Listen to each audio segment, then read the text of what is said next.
The COVID-19 crisis and alarming evidence the situation may deteriorate even further in the new year. New images from Los Angeles County showing a super spreader task force breaking up New Year's Eve parties, dozens cited for violating stay-at-home orders. At the same time, the nation rapidly closing in on yet another painful milestone, nearly 350,000 U.S. lives lost. And tonight, growing concerns that hospitals already stretched thin may snap under the pressure. ABC's Zareen Shah is in Santa Monica.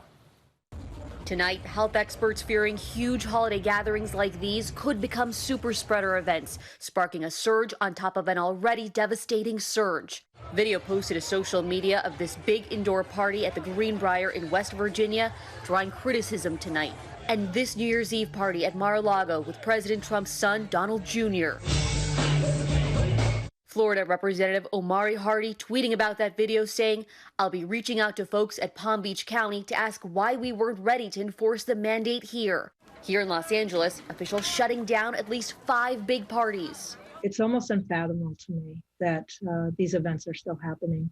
A staggering spike, new cases doubling to 20 million in just 8 weeks. California hospitals on the brink of catastrophe, overloaded with COVID patients, ambulances waiting up to 8 hours to offload patients. The Army Corps of Engineers sending experts to 6 older hospitals dealing with severe shortages of oxygen. In Fresno, a solemn service for veteran police officer Angel De La Fuente, killed by COVID at just 49 years old. I'm heartbroken and I'm angry. I don't know why this disease picks and chooses its victims. Now officials concerned that a more contagious virus variant, though not believed to be deadlier or resistant to vaccines, is spreading, confirmed in 3 states, including California.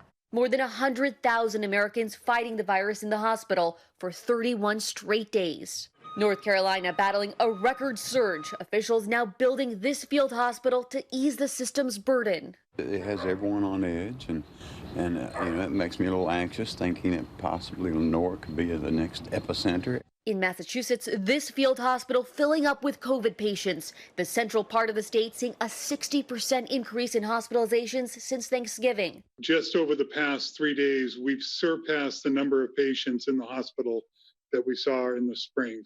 In Utah, 7-year-old Grace Maurer lucky to be alive after coming down with that rare syndrome in children. She was so completely out of it. If you would barely touch her, she would scream in pain. Such an alarming story out of Utah there. Zareen Shah is with us from Santa Monica now. And Zareen, the situation so dire there in Southern California. We see those hospital tents behind you. Officials are now requesting the Navy hospital ship Mercy to come back to the area. That's right. The Mercy was out here in March for 2 months, but things have gotten so dire here. A county official writing a letter to the governor requesting the ship come back. Meanwhile, the county confirming that it's reached out to medical workers around the world, asking them to come here to help. Whit? All right, Zareen, thank you.